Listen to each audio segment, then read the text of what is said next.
Have you been following the Fuentes versus Tucker versus Candace stuff? I have. Yeah. Where do you side on that? Yeah. With Glee. Man, do I have to pick a side? I guess it's tough. I kind of enjoy having I like the popcorn part of it. I'll tell you this: I do not like Nick Fuentes, and I think that his influence on young guys is really pernicious. Really? I do, man. Wow. Man, I don't. When I mentioned earlier that I don't like the DEI stuff, that's true. And here's why. Look, I have a black daughter, and I care a lot about representation, and I think it's cool that, I want people to have an opportunity to talk.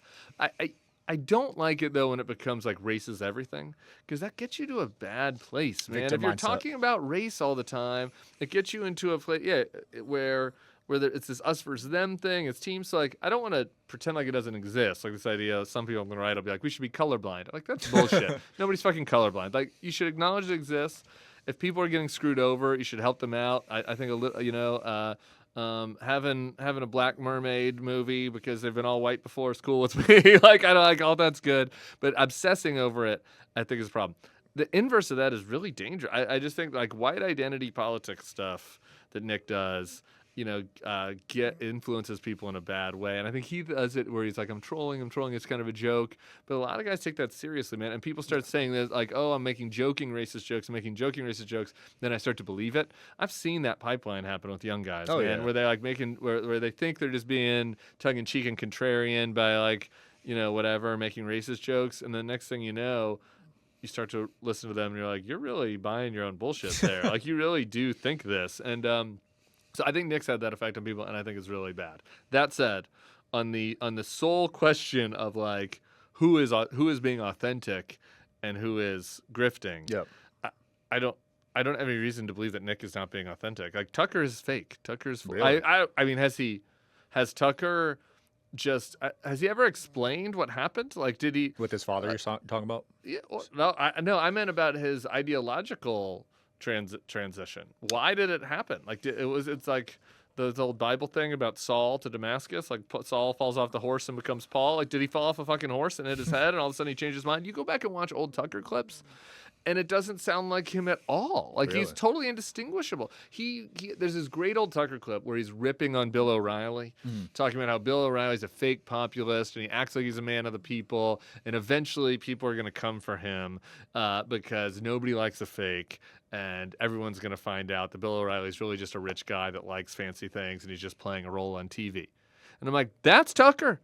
Tucker used to wear fucking bow ties, and he's like the heir to a pot pocket fortune or some shit. And like you said, his dad was a big insider where he's traveling to be with the Contras, like back when he's a kid, and he's on MSNBC, and he worked for my colleague Bill Kristol at the Weekly Standard, and now it's just, and now he all of a sudden has flipped, and all of a sudden it's like, oh, everybody in the deep state is bad, and I'm the only honest one, and I care about people.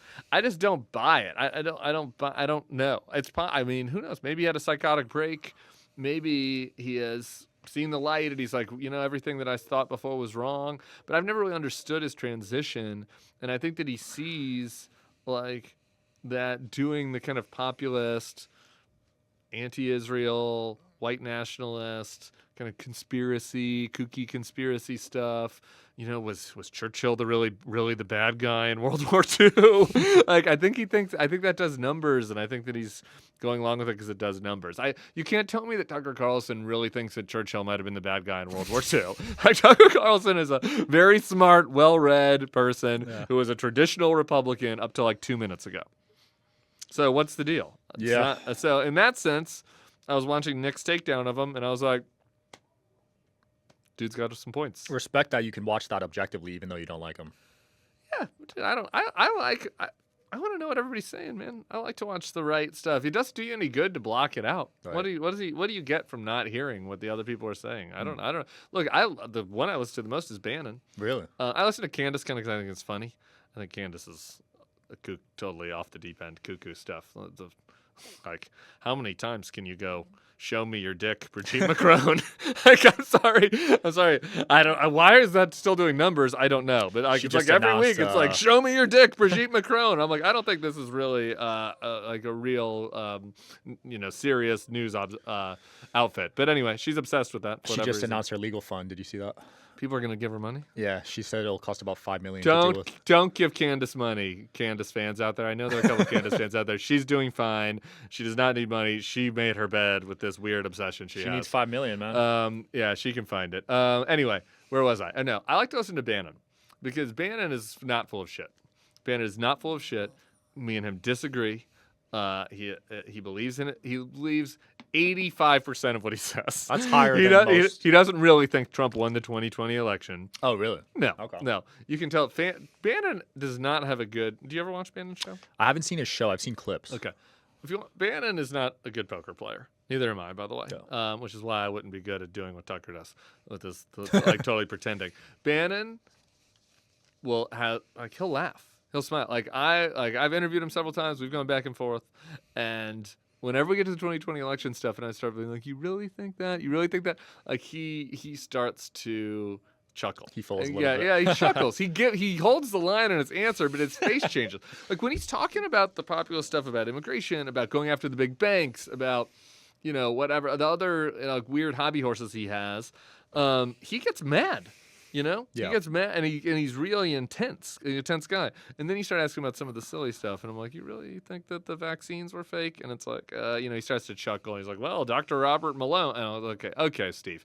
So I think most of the stuff he says is true, and I think that the critics of the establishment from the right had some points. They had some points. I was an establishment Republican before I switched sides. I obviously agree that. In retrospect, there were things that the establishment Republicans did that were bad. But there's things not as bad as Trump's doing now. But, I think you learn from people. You look back at Iraq, for example. You were a baby when that was happening. I was in college. I was just fucking a Charlie. I was a dumb college Republican. I was like, whatever. I wanted to work in politics. Yeah. We're doing Iraq.